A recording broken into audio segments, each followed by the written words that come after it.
Hey, Jake, has anybody ever told you got kind of a Justin Timberlake kind of vibe going on? Do you hear that?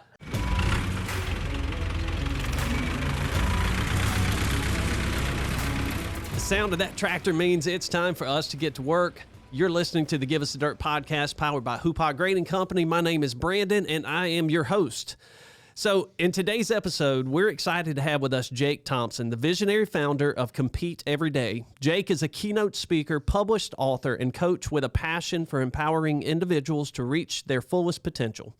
He's built a movement centered around resilience, perseverance, and personal growth. He uses his platform to inspire individuals to embrace challenges, overcome obstacles, and strive for excellence in all aspects of life. Join us as we uncover his journey, benefit from his insights, and learn some valuable lessons from the man behind the mantra, Compete Every Day. Jake, welcome to the Give Us a Dirt podcast. Excited to be here. Thanks for having me today. You know, it's hard in the podcast game. You know it. You're a podcaster. You've got a successful podcast. We try as often as we can to have people in the studio because you get that energy. And sometimes when you're doing a virtual podcast, it's difficult to capture the passion and the energy. But for some reason, I don't think that's going to be a problem with you. I sure hope not. I laugh. You know, a few years ago, pre-COVID, the whole thing was a little bit of it was a learning experience for all of us, although I think everything's still a learning experience. But at least in my world, COVID was like, hey, you got to be able to bring that energy on camera and virtually when you're not in the room with people. And so I try to do that now and love it. And as I laugh, like if you ever see me in person, like I'm a very energetic guy when I'm on stage. I laugh that I like sweat and I got to change shirts before I got to go to the airport. But virtual like is even more so for me. So conversations like this, because I know how much more difficult it is sometimes for that audience watching us to really connect and be there. And so I'm excited about this, looking forward to this conversation. Obviously, even our brief off air, just back and forth. I don't think we're going to have a problem playing a little game of tennis conversation, volleying it around for all the listeners today. No, I don't think so either. I had to get mentally prepared for you. Most of my guests, I can come in and I can wing it. I said, I can't go in unprepared with this, guys. I'm dealing with a little bit of a cold this morning. And in my mind, you know, my routine, I wake up in the morning, I go work out. And this morning I didn't want to do it. And I said, man, if I don't go this morning, Jake is going to tear me apart in this podcast today. So I willed myself into the gym this morning. I got it done, knocked it out. So I'm trying to hang with you today. Let's go. Hey, listen, it's the days like that are probably the most important building blocks, because doing the things you don't necessarily feel like doing, want to do, have the perfect circumstances are what lay the foundation to give you those better opportunities later to do the things you want. That's great. Yep. I was just telling some of our team here that I don't look forward to going every morning, but I've never had one where I regretted going. 100%. Well, Jake, tell our listeners a little bit about yourself, and we're going to do this in a different way. Instead of you talking about you, we want you to describe yourself the way you're a dog guy, right? You've got a few dogs. I've got a few sitting right down at my feet right now. How would one of your dogs describe you? It depends on the dog. So I have three. I have a 12-year-old boxer named Sugar Smacks, who is my sweet old lady. We have a Frenchie Donut, she's 6 to 7. And then Snacks is our newest one, who's 2.5. All three rescues. So Sugar would probably describe me as that's my papa. Like, she hates when I travel. So she's like, he's gone too much. He doesn't give me enough food because I just want to eat all the time. Donut, on the other hand, if you follow me on social media, you've seen the adventures of Donut, because Donut hates to walk, like hates it. And there's some days she'll do it, but a lot of times you're going to see me pulling her and her trying to pull herself out of her harness, or what inevitably happens, like last night, I'm picking her up and carrying her a little bit till she finally realizes, like, I'm not getting back to the house and back indoors. I guess I have to do this begrudgingly. And so she would probably say, I love my papa, but he makes me do things like work out that I hate doing. And so there's a little bit of a mix with those. But yeah, I am a proud dog dad. All three of ours are rescues. We love them. There's obviously a theme between Sugar, Donut, and Snacks that we just have in our house. I love the names. Those are great. Those are great names. Yeah, I was trying to think about that with my dogs this morning. I think, we've got a new puppy in the house. We've got 3 as well, rescues. But the puppy is just killing us right now. It's so it's funny. Snacks is 2 puppy-ish, really quick, picked everything up pretty fast. We realized though she's kind of the alpha. So we had a little bit of issues with her being the newbie and trying to be the alpha. Donut is just a vibe of our own is the way we try to describe it. But that dog about killed me between trying to house train her and, getting her to use the doggy door and all of that. And it's still 2.5 years later an adventure. And so I'm kind of wanting a boy dog. Like I really want another boxer because my boy passed away a few years ago and I just haven't had that like boy boxer. But my wife is like, no, like no puppies, no young male boxers for a while. Yeah, three sounds like plenty. Yep. That sounds like plenty. Well, Jay, talk to us a little bit about, I see you wearing the shirt, the compete every day. We've heard that a lot, but I don't know that our listeners know kind of where this came from, where it originated, and what it is. You've got an incredibly impressive bio here, author, athlete, entrepreneur, speaker. Take us back to the beginning. Where did this start? Okay. Yeah. So I say the bio looks fancy, but really I'm just a small town kid who loves to work hard and try to help people. Like that's at the end of the day, that's my bio. If you put that on my tombstone, that's what I care about. I loved people and loved helping them. So Compete Every Day is really interesting, right? We started in 2011 as an apparel company. Honestly, I was selling t-shirts out of the trunk of my car with this brand Compete Every Day. I built a consulting practice for a few years, working with technology, some sports teams, made some great money. I was single, living in Dallas, buying new vehicles, going out on the weekends, having superficial relationships. And I realized like my life sucked. Like it was cool on the surface, but there was no depth. There was no quality, no impact. And so I was probably 40, 50 pounds heavier than I am now. And I started saying like, how do I change how I show up? Well, the first place for me was physically, like I got to get my health back, fitness back. So I just started going to the gym every day. How do I compete with myself? How do I do one more rep? How do I go a little bit heavier? How do I push myself? Eventually that bled over into work life. Like when I would go sit down with a new client, how could I sell my services and what I offered a little bit better? How could I learn something today to be a little bit more wise than I was the day before? And so day after day, initially you didn't see much, but over time, physically you saw a change and mentally there was a huge change in my confidence and how I showed up. And every time people ask, it was just competing with myself. As I had more and more of those conversations, random people would just be like, hey, you should do something with that. I spent close to a year, I would say, trying things that just didn't fit until my best friend was a fan of the company Life is Good out of Boston. Ironically, their whole thing is Life is Good, and it's a stick figure guy named Jake is their logo. They throw on everything. Airports, you see them, coffee mugs, shirts, beanies, you name it. Life is Good, this little guy on everything. So I thought, why not? I had nothing else to lose at this point. I figured, let's give it a shot and see what happens. And it started to take off. And so I went from selling out of the back of my car to traveling all over the country, doing expos for races and marathons and fitness events. Starting in that space, one, because if you were active, you were wearing t-shirts, you were going through t-shirts in the gym or running, things like that. Two, because the idea of competition and competing was a very natural fit in the fitness and health space. But I was trying to reframe it. It's not a me versus you. It's a you versus you. And so having more and more of these conversations, flash forward a handful of years, we were carried by retailers all over the country. We were sold worldwide.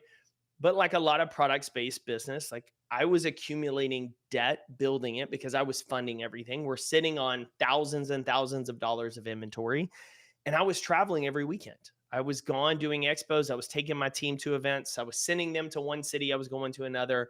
And I met my wife in 2015 or 2014. We got married in 2015. And I was like, long term, I can't do this. Like if I love her and I want to start a family and do all, like I can't be gone on the weekends when she's off work. And so I started exploring how do we actually want to change and pivot the business a little bit. And I say that from a pivot standpoint because the mission from day one was how do we encourage and help people show up and compete every day for their goals against whatever situation they're in and building their best life. Like that was the core mission. instead of going through the motions complacently. And my team had been on me for years, like, hey, you should look at like some of this coaching or write a book. Like, you study so much on how to improve yourself. Like, how are you sharing that beyond just a shirt or a blog post? And at that time, I ended up coming across a guy who trained speakers and thought, well, that's an interesting thing. Maybe I'll learn how to better tell my story and better educate. And along the way of following this guy and going to his conference and then making a substantial investment to work with him, I fell in love with the work. Like, I love being on stage, but like the crafting, the behind the scenes, the things that go into it, I fell in love with and thought, maybe this is it. And fortunately, I had a few customers along the years who had reached out and said, hey, come talk to our team or come speak at our event. And afterwards, the 2 to 3 of them, specifically a woman named Linda Aldred out of Houston and Samantha McCain out of Mississippi, Hattiesburg, both said, you need to go do more of this. And so they planted those seeds in me that there was something there that I could do more to achieve my mission than just sell shirts. And so we started pivoting. And so, a handful of years ago, 5-6 years ago, we changed our business. And so now, Compete Every Day, we still sell the t-shirts. We still have the flags and the shirts and the wristbands. We've scaled it down from where we were, but we still have a ton of gear, all designed more than anything to reinforce what I teach on stage and in books. And that's where most of my energy goes is writing new books, keynote speaking, and then performance coaching for leaders, both at the executive level and kind of the team level, on helping you actually compete every day. It looks like a great Instagram post, but how do you implement this idea of daily improvement, leadership development, and making an impact? Because we know if we focus on developing better people do better work, and better work creates better outcomes, regardless of what's going on in the market. Jake, that's an incredible story. The fact that this started out of the trunk of your car, selling apparel, selling the shirts. There was a huge gap in your story, though, from when you are selling these shirts to all of a sudden now you're traveling all over the place and you're telling your story and you're using these concepts and this mindset that you've kind of created. And like, what was that first moment where somebody said, all right, hey, I need you to come talk to my team. I need you to help me. Yeah. So it's really interesting. So let me flashback. 2011, we sold a little bit, but not much, right? I'm still consulting. 2012, we were scratching 6 figures. So I'm thinking, okay, we grew tremendously in the first full year. 2013, we clear $200,000 by a large margin. We're doing sales, but I start accumulating debt, as I shared. Like, we're spending going to events. And at the same time, I am ignorant of the process, right? Okay, backstory. I grew up small town Texas. My dad had a gas station. Like, I grew up working in the gas station, cleaning gas pumps. Like, if I wasn't playing sports, spring break, summer vacation, Saturdays, I was in the family business, because we know, listening, if you grow up in a family business, you're free labor at a young age. So like, that's what you're going to do. And so I did that growing up. So I saw business ownership. I saw small business, but I was still like ignorant to the process. My consulting, I say more than anything, I got lucky that a couple of the relationships I built, opportunities timed out, and I got to add value there. So starting from scratch, the timeline of anticipating how quickly I should succeed was off, right? Because we come in thinking it's going to be shorter or easier than it actually is. And so by late 2013, we're growing. My debt's growing, but I start getting distracted from this idea of we should be succeeding faster. What am I doing wrong? And I was constantly focused on everyone else. Like, that brand does that really good. We need to be like that. This group does this. We need to be like that. And so I was taking my eyes off our lane onto others. And late 2013, I had just kind of a pivotal moment between 2 events where we lost a lot of money. We banked on the events being highly successful, and they weren't. And there's a conversation that I just ran through my head over and over again with a friend who essentially had told me, this message is yours until you die, because you've made a promise that if you want to change your situation, change your life, reach your goals, find your potential, like be more fulfilled, you have to compete every day. So you can change the business, you can pivot, but like, you can't ever quit, because if you do, you tell everyone it's a lie. And that conversation we'd had at the moment was kind of in one ear and out the other, almost like advice parents give their kids. Like, it's in one ear and out the other, until that late summer of 2013, when that conversation starts replaying itself. And I start realizing if I want to change what I'm doing and our direction and everything, I got to stop looking for kind of exit routes and pass off the highway and just say, how do we get better? And so when that pivoted and we kind of finished the year on the way we did, 2014 was a really catapult year for us because Rogue Fitness started carrying us, which is an international retailer. Stores started carrying us in a variety of areas.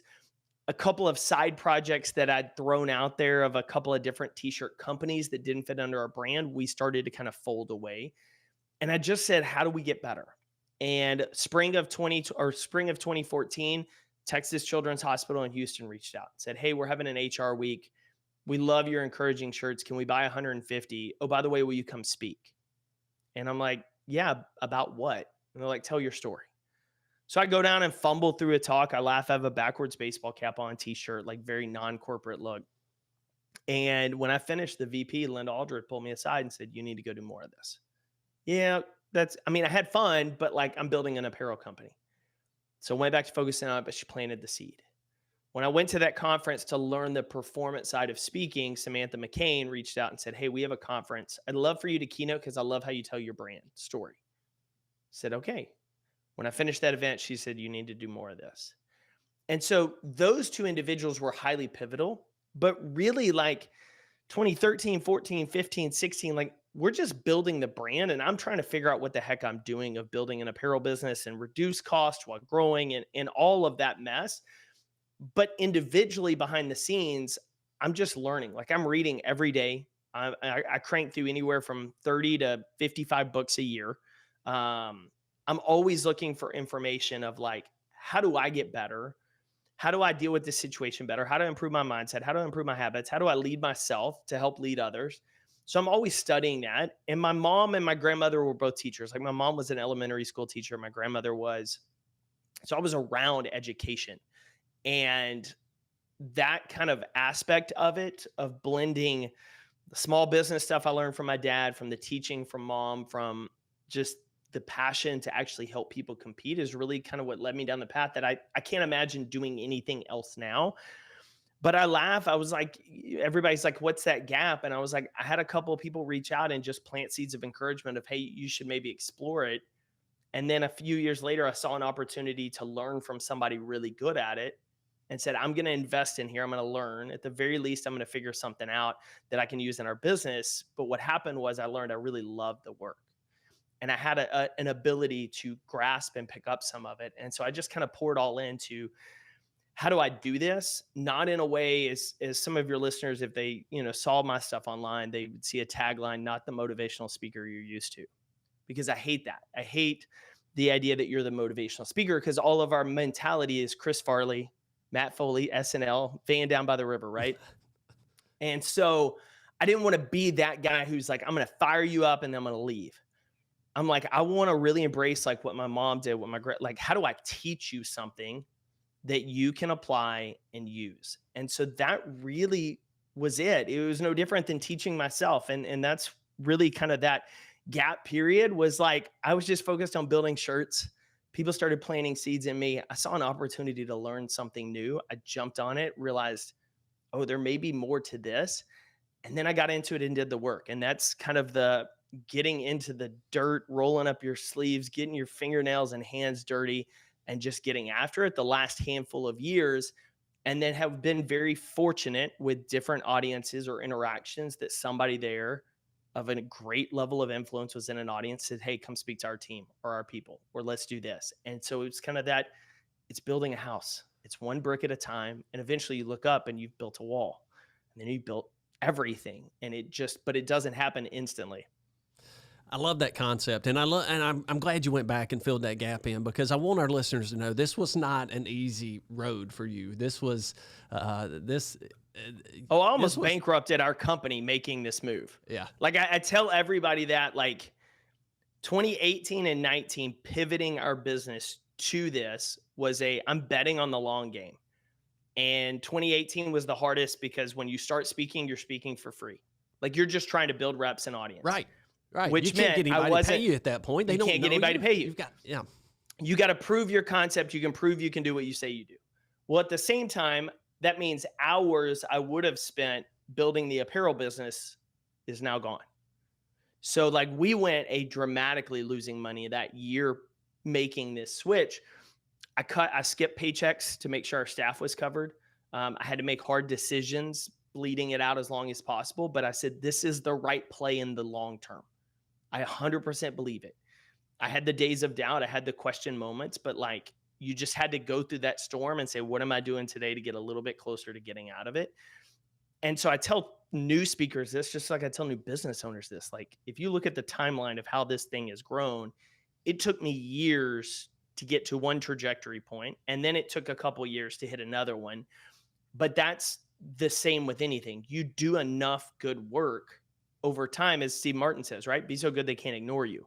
You get to a point where enough people see the work and you have validation and they want to work with you, where we live in a society that wants from either A, day one to have the top spot without having earned the work, or B, they're really impatient because they assume based on social media or whatever that the timeline for success is much shorter than it actually is. And for most of us, it's more about the grit to keep showing up consistently to play the long game that puts you in the best position when you start playing a 10-year game instead of a 1-year game than anything else. Yeah, that's where the growth is. That's where you learn. That's where you become better. And I want, and you're right. This story doesn't play out well if you quit in the middle of it, right? Nope. That you've got no credibility. You got nothing to talk about if in the middle of this thing you pack it up and say, no, that didn't work. But you didn't, and I love the concept, and it's it's a fairly simple concept, but yet it's so difficult to implement into our lives. It's discipline. It's a mindset that you've got to tackle each and every day. So I want to talk about this concept of competition and competing, because it sounds like you grew up playing sports. So you were introduced to the concept of competing, losing, winning, struggling, coming back up. But, somebody asked me a few weeks ago, they said, what motivates you? And I got to thinking about it, and there's some things there, serving people, helping people, having purpose, being passionate about it. All those things are part of it. But if I was really, really honest, one of the things that motivates me more than anything else is competition. Even this morning when I'm working out, I'm watching this dude over here on my right? I want to finish before he does. And so competition is an incredible motivator. And I was waiting for you to say, and you did say it in your introduction there, but who are we competing with? And that question's different for sometimes you're competing against other businesses, but most days you're competing against yourself. Is that fair? Yeah, 100%. Because two reasons for this. One, you're the only person you control. And even when we say like, I'm competing against another business, what most people do is they make two mistakes, right? The first mistake is they're comparing themselves solely to this other organization. And what happens is you take your focus off of what you do really well, off of your people, and you try to be like someone else. And their strengths and the things they're doing may be very different. We also don't have a full picture of how ethically or unethically they're doing business. Like, we don't see all of these things. And so when all of our emphasis is, we just got to be that person, you take your eyes off of what you should be focused on is, how do we become better? How do we become our best? How do we grow in this? And really what I see most often is when you can embrace this idea that I am my own competition, then you can look at other organizations, other individuals, and say, what can I learn from them? I don't want to be like them. I don't want to be them. I don't want to copy them. I want to learn what they're doing and how I can translate that. And I tell people, like, there's that side of it. The other healthy side of competition is it forces you to get better. The ancient Greeks had a phrase, aretas, A-R-E-T-A-S, when it came to competition. And for them, it was the revelation of excellence through competition. The authors Ashley Merriman and Poe Bronson broke this down incredibly well in the book Top Dog. And what they said was, like, the ancient Greeks created the Olympics as a way to honor their gods because it brought out the best within them. You running with someone was going to force you to run at a faster pace than if you were running by yourself. You just push yourself more. So there's a healthy balance to bringing out the best. And so the way I look at it and tell people, it's like, take speakers, for instance. I have a ton of friends and peers in this space. I'm an open book. Like, here's what I'm doing. I talk to them because one, I know this. Most people aren't going to work as hard as I am. Cool. I'll tell you some of the things. I just don't think you're going to do it. Two, if you do it and you raise your game, it then challenges me. Awesome. They went up a level. How do I go up another level? Like, I love the idea of, I'm not going to beat myself up that they're ahead of me. I'm going to say, cool, how do I keep raising my game and my standard of excellence to meet them? And so with us as organizations, we can become very distracted by what everyone else is doing. Or we can say, hey, what are we doing to control what we can and get better today? Compete with ourselves. And how can we look at that other organization and say, what do they do really well? Well, maybe it's their customer service. They just are phenomenal. And here's a couple of the things that they do that we could implement in a similar fashion in our style and our culture. We aren't beating ourselves up for not being them. We're not focused solely on them, because what happens is when you focus on the wrong target, you end up at the wrong finish line, or you end up below your potential. I mean, that's what I tell people is, like, imagine you are a high school kid that has the talent to be the number one pick in the NBA draft. Like, you could make millions, you could change your life. But instead of working hard every single day to become your best, all you care about is being better than that kid at the end of the bench who's 5'10", 130 pounds, won't ever play after high school.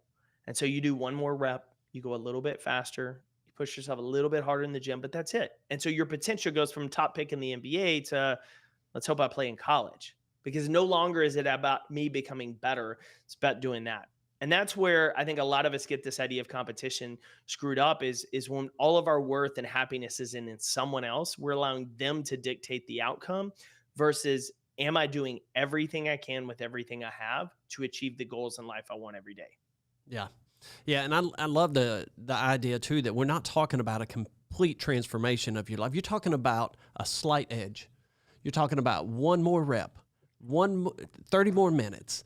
1%. 1% is that growth. And so, like, for example, the thing we were just talking about with other speakers, like my peers in the space, when we go to an event, and I've told them, like, when you're on stage, I hope you crush it. I'm going to sit there. I'm going to take notes. I'm going to say, what can I learn? What do they do really well?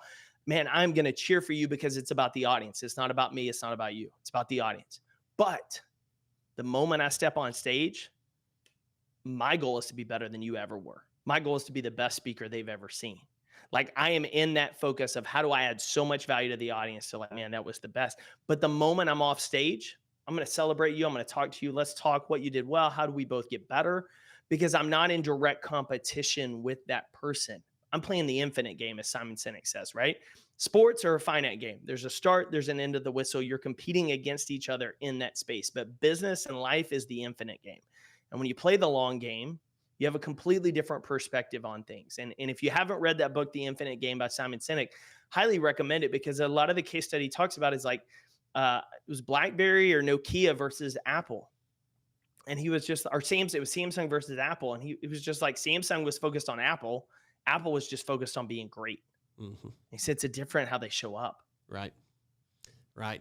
Yeah, that's a great perspective. One of them's playing the short game. One of them's looking down the road a little bit. So I want to talk about, and you mentioned this earlier, that you did not want to just show up and be this ultimate encourager and walk away without giving people practical tools that they could use to implement some of these changes. And I love that. But I want to know, and we're going to come back, because you've actually developed some programs that give people some tools to be able to implement in their life. But I want to know the trends that you see. You get asked to speak a lot. You go to a lot of companies. You see a lot of businesses, employees. What kind of companies are calling you and saying, "Hey, come talk to my team"? Are they struggling? Are they trying to find an edge? What are the trends you're seeing in the people that ask you to come speak? I laugh that it's, fortunately and unfortunately, it's all over the board.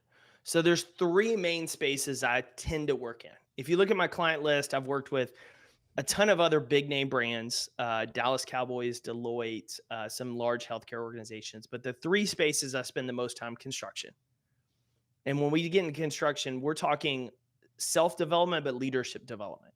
And I'll come back to that in a minute. I do a lot in sales, because this idea of competing every day is a natural fit. And so we have to reframe it of, you don't control any other reps. It's you versus you. So how do you compete with yourself and collaborate more effectively with your team? And that's really that core message.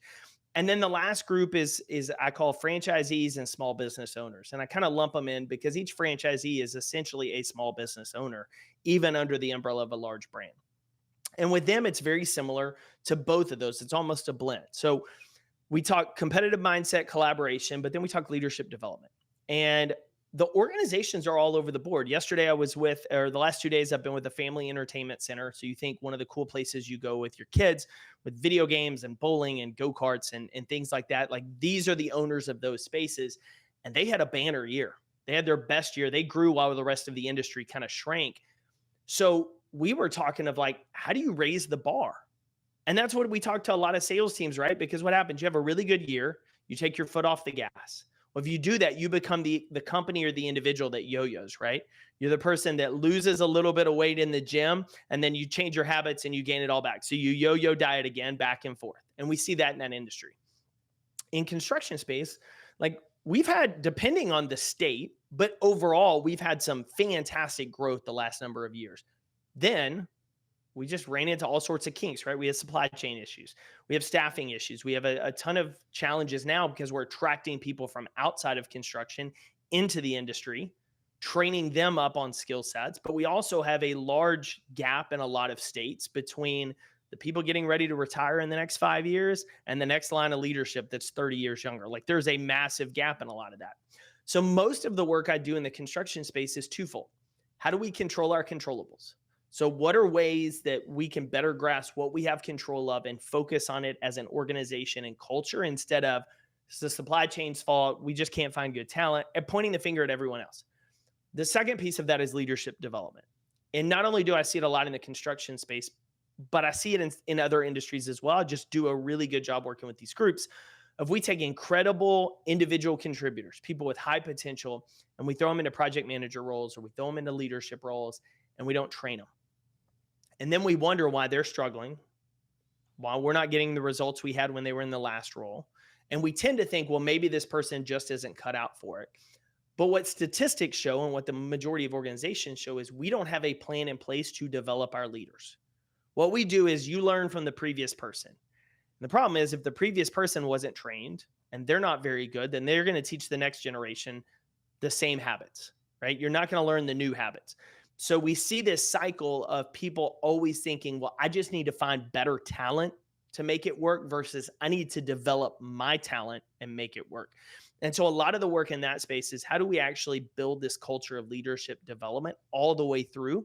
Because what we see is almost 90% of organizations across multiple industries agree that leadership development in all levels of the organization is important. However, the majority, and I mean the almost 90% majority, spend less than $4,500 a year in developing their leaders and also do not have a leadership development program in all levels.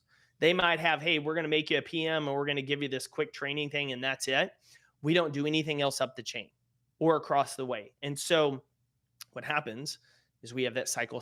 So when I go speak, if I'm just doing a keynote, we're talking one of those two topics, right? How do we control our controllables, chasing excellence over ego, and how do we collaborate with our peers within the association or within our organization more effectively versus operating in silos? Or how do we develop our leaders? How do we identify those future leaders, develop them, and then start to implement it? And so there's organizations that we've done 1 hour keynote, 90-minute keynote, but then there's some groups where it's like, hey, I need more of that. And so I'll go on site and do coaching workshops for their team and their leaders over the course of a year, once a month, going on site, let's do a training and go. And so those are really the areas we see it, partly because leadership development is always a challenge. It's always a challenge within organizations because your organization will sink or swim to the level of what your leaders are and how your leaders are continuing to learn. Because every company is dealing with supply chain. Every company is dealing with staffing. Every company is dealing with a lot of these major challenges that we're having with government and everything else. But why are some organizations thriving and the others? Well, there's a million things you could point to, blame, criticize. But what a lot of the organizations that are having success are doing are trying and implementing on how we develop our people. Even if our people leave, we would rather develop them and invest in them than not, and they stay. You're right. But I think you've identified something that we've noticed is it is a probably a larger issue within the construction industry right now.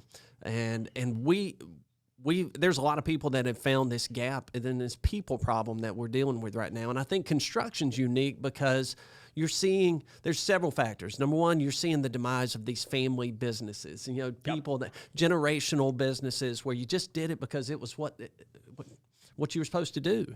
Yep. And then you're also seeing a transition from being able to manage a team. You were the boss, and now you've got to be a leader. And whole different ball it's game. a different ball game, and so there's a generational shift there where all of us construction companies are saying we can't find people that'll do this. Well, that's a bunch of crap. You can find people; they're just not the same people that you're used to dealing with, and we've got to adapt to be able to lead them differently. Well, and to your point, that's one of the conversations I had last week. So right now, like January, February, it's heavy construction month for state AGC chapters, right? Because especially in the up north, we're not working outside with the ice and snow. And so I've been bouncing between, South Dakota and we're Utah and headed to Nebraska and Iowa. So I'm doing a lot of these conventions, and the conversations I'm having is we got to shift the perspective of our industry to the outside, right? A lot of people have a weird conception of what it means to work in construction space. And so recruiting people from the outside, and then internally, some of our more seasoned, experienced leaders to say, hey, listen, go hire a great person that's driven from another industry. You can teach them the skills. We can teach some of these skills, but some of the things of being hungry to learn and being capable and interested in leading people, you can't teach that. Like we can teach leadership skills. I promise you, if you put me in a room, I will teach people how to lead better. I'll give them skills. But there are some people that just want to get better and find ways to do it ongoing.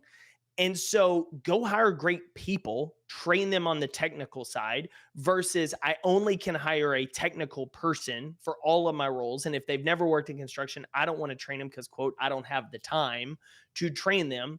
Versus realizing like that's investments you got to make for the longevity of your organization. Yeah, I was thinking about that as you were talking. What you'd like to have is you'd like to have an organization full of Jake Thompsons, right? People that are willing to wake up every day and try and be self-motivated to compete every day and to press forward. And that will never happen. I mean, not that happen. Like, I don't think I'm that good of an employee, right? But I just know it's great to have leaders. It's great to have doers. But what you have to have is the combination of leaders who can inspire and develop even the doers and accept, hey, there's certain people that come in, they have no desire to move up.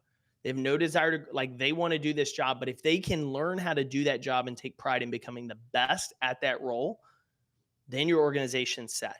But that goes back to the leadership. Yeah. It's having the people at the top that model the behavior, that invest in the other people, and then they develop them throughout the way. And what we have is we have a mix. We have people at the top who are still old school. I'm going to yell at you. I'm going to beat you. I'm going to grade you into the ground.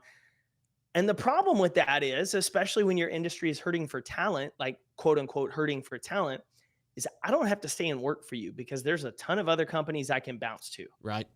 That's what we see as well.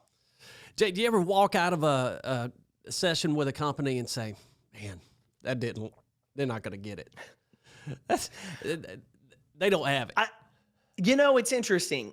I do as much interviewing of a client as they do me. Okay. So like I'm very adamant. Like when we do an agreement, hey, I'm going to come speak at your event. I do 2 kind of discovery calls, as we call it.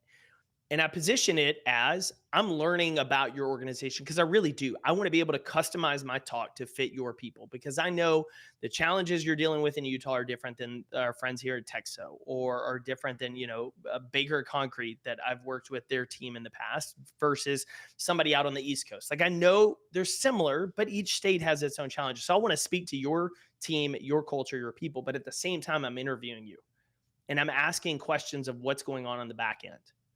And so we create assets. We've got kind of a training series that we give our clients. We have a secret podcast that's getting ready to drop for just audiences that is, hey, I can 60 to 90 minutes, I can teach you things and implement. But if we want to see a continuation, I need two things. One, we need to keep dripping some of this content to you so that when you get back in the office, you're not distracted by everything else. You get a reminder. Second thing is I need the top to start modeling and reinforcing it. And that's a conversation I had just yesterday with our other client. It's like, hey, the message was spot on. Like, we got some great stuff. How do we make sure it doesn't end here? I was like, well, we've got this, this, and this lined up. But what I need from you is the top two in the organization is to have the follow-up conversations with your next tier and say, hey, I'm holding you accountable to doing this start, stop, continue exercise. And you're going to do it with your teams. And when you do that, when it comes from the top down, it's so impactful. In fact, what inspired me to really build kind of this back end stuff is Jim Collins, author of Good to Great, talked about, I heard Ryan Holiday or Adam Grant mention that after the book came out, Jim was getting asked to go do keynotes everywhere. And companies wanted to bring him in and talk about going from good to great. But what he saw were organizations were not implementing action. Like, they wanted him to be the guy that comes in and inspires the people, but then they didn't want to do anything. And so what he started doing as a requirement, if you have me keynote, your CEO and or board have to come on stage afterwards and do a panel with me on how they're going to implement some of these things. Oh, I like that. Because I want to hold them accountable. And when I heard that, I said, man, that's fantastic, because it really, all I am is a big cheerleader. If you bring me in to inspire your people, I'm going to give them things that they can do to improve their life, no doubt. But if the top and the rest of the organization is not helping implement this culture and this accountability, it's really going to burn itself out. You're going to bring in another cheerleader next year. Yeah. Yeah. And what you're going to come in and you're going to make a difference for a day. You're going to make a difference for a week. But if it's not coming from the top and there's no buy-in from that top and there's no accountability, then it's going to be short term. 100%. So that's one of the things we're pretty adamant about is I will interview you to see, what are you doing on the back end? How do we implement this? And I've had clients where I'm like, this is not a fit. Right. And they're like, why? I was like, because I'm going to come in and give a talk and leave. Like, I don't want I that. see that you're a horn frog. It was TCU, one of those clients that you said this is not a fit, because they could have used your services about this time last year.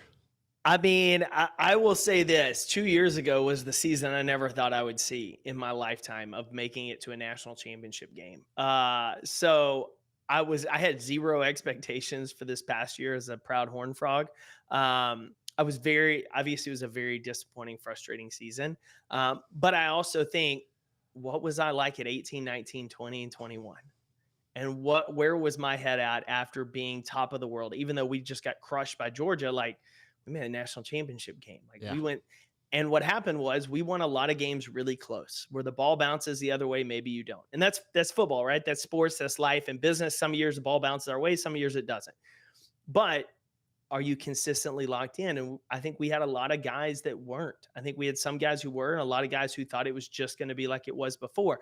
And that's no different than any organization. And so how do we, one, get them to be a team-led, your organization be a team-led organization versus a CEO-led, right? And how do you have leadership at the top that continues to inspire that vision and empower their people?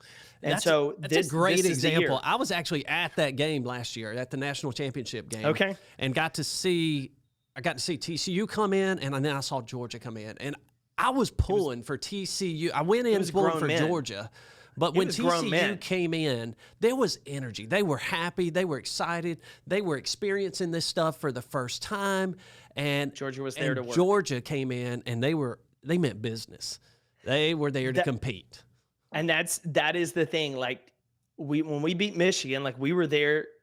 We go into Michigan with a chip on our shoulder because we are there and we're there to prove something. And then we were happy to be in the title game, which I don't blame them. Like, who'd have thought TCU was going to be in the title game? Absolutely. But the problem was Georgia we've been here. We're here to do business. That's right. We're going back. And there was a noticeable difference in very how noticeable they went into different.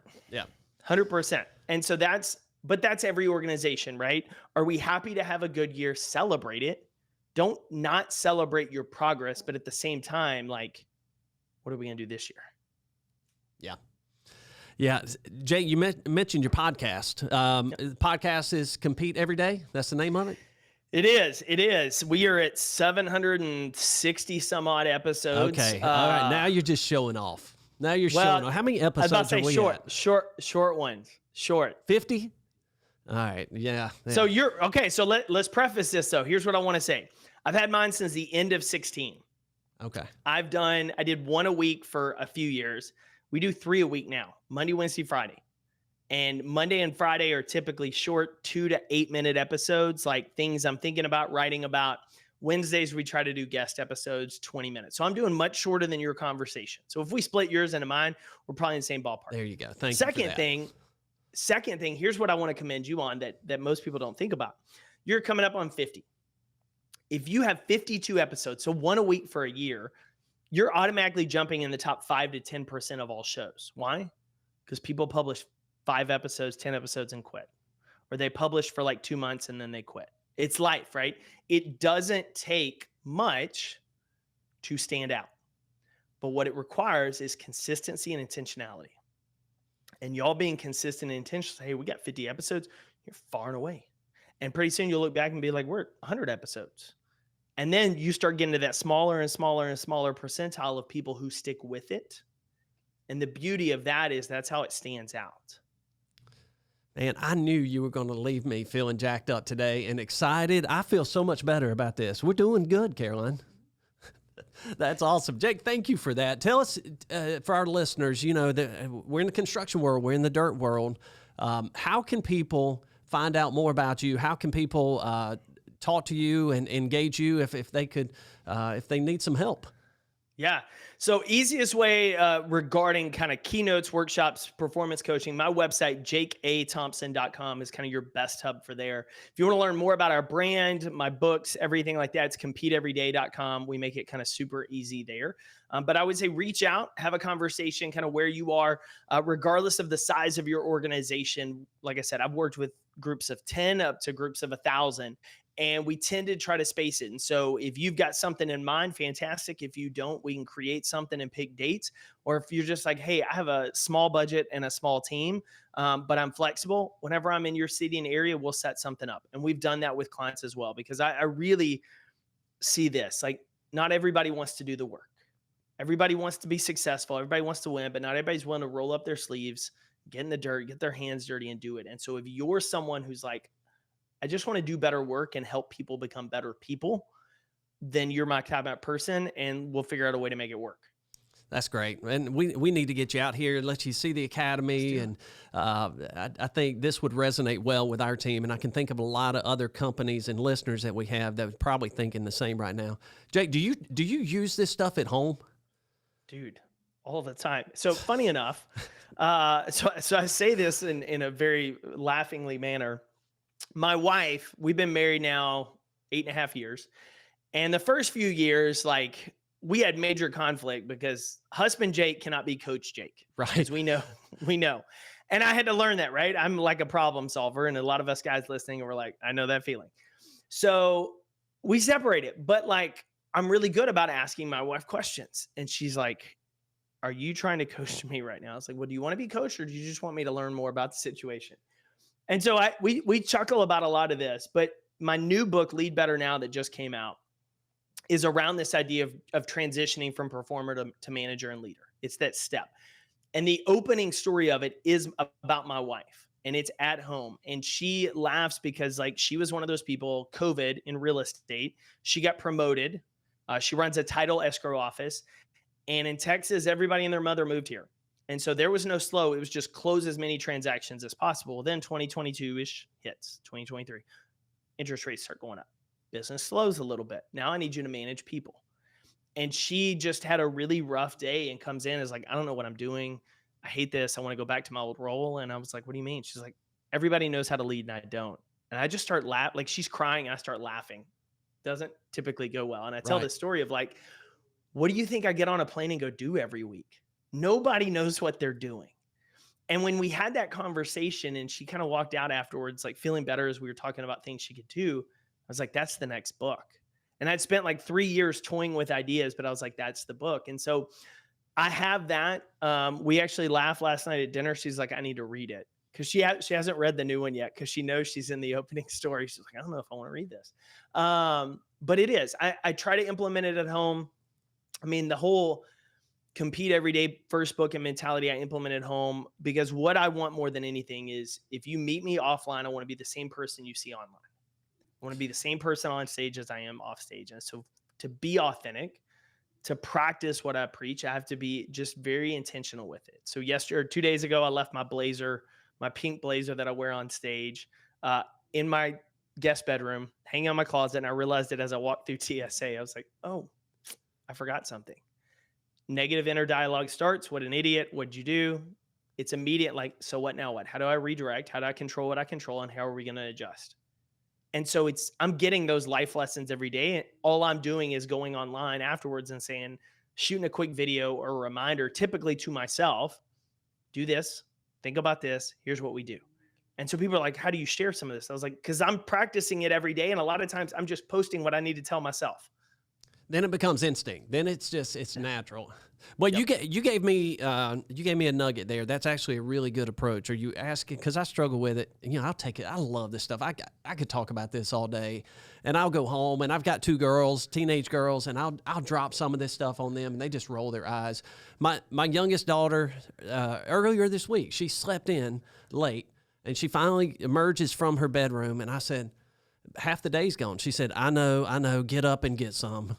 I'm like, come on. So she just rolls her eyes at me. But I love the question. Hey, are you asking me to be dad, or are you asking me to be coach right now? So it's really funny you said that. So 2 reasons, right? One, every parent I talk to says that. You're going to have those conversations in one ear and out the other. But somebody else is going to say that to her, and she's going to get super excited, and it's going to stick. And it's not going to stick because that person said. It's going to stick because of everything you said before. It's the stonecutter's credo, right? Anytime I feel frustrated, I go look at the stonecutter hammering away at his rock, perhaps 100 times hitting it without so much as a crack. Yet on the 101st blow, the rock splits in 2. And I know it wasn't the last blow, but everyone that came before. Like, that's Jacob Reese, stonecutter's credo. So that is it. But to your point as well, like, that's one reason I interview and come in and work with organizations, is because there's only so many times your CEO or your managers can say something before it's like that kid. It's in one ear and out the other. And sometimes they just need to hear from someone else. Typically, as I laugh, like, I do a lot of work in the construction space, but I'm not in that world every single, like, that's not my day job. I just am in the space, and I work with a lot of leaders in it. But it helps for me to say it in your language with your mission and values, to be like, oh, I've never thought about it that way before. No different than you're going to have with your kids. And so I would say, keep hammering the stone, even if it's in one ear and out, because it's going to stick when somebody says it just a little bit differently. It's going to be because of what you said and how you said it.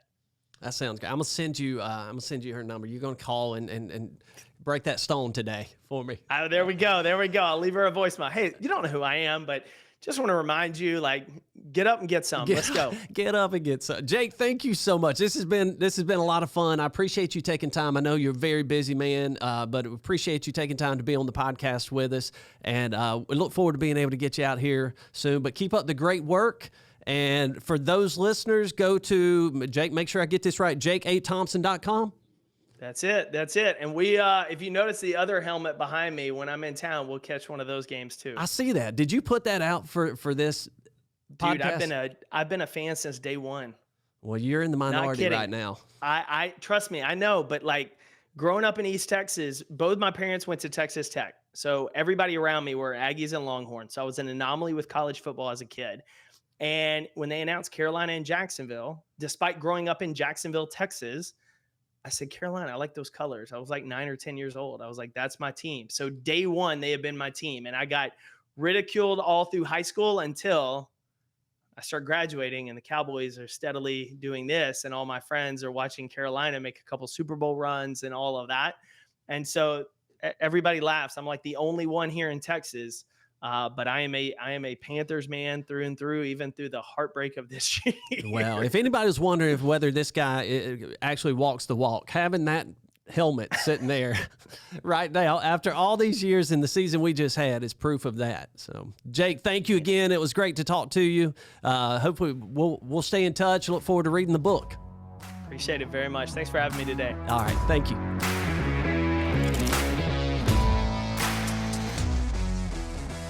Thank you for listening to this episode of Give Us the Dirt.